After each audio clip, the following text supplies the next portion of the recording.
I'm Mark Weiss. Welcome to Wisdom Applied. I recently read that taken together, the value of all airline shares from the beginning of the industry to date would be a net loss. Is anyone really surprised?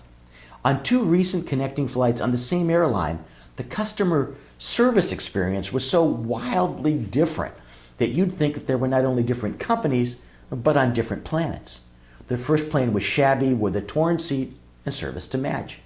When the woman across the aisle asked for a ginger ale, the flight attendant returned with a tray of drinks and stopped in front of her. "Is this a ginger ale?" the passenger asked.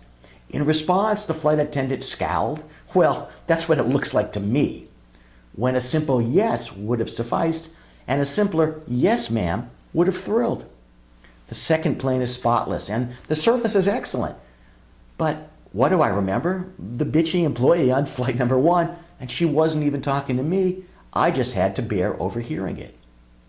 You should have guessed by now that I'm not recording this for airline executives.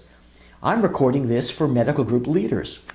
On a daily basis, your group's physicians are likely delivering widely varying experiences to your group's patients and perhaps to their families as well.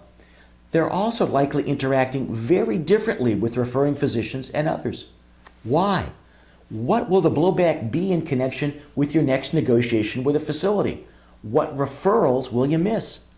With many, many years devoted to medical school and then to post-MD training and the performance of the technical side of delivering patient care, you'd think that groups would be sensitized to the need for training in the interpersonal and communication skills that support it.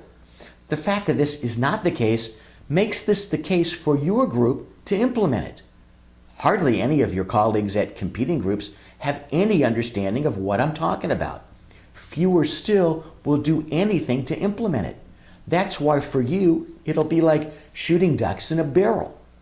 What behaviors are expected by the group? What phrases in terms of communication have you tested? These are but a few of the questions that you need to start asking, and then, when you have the answers, implementing.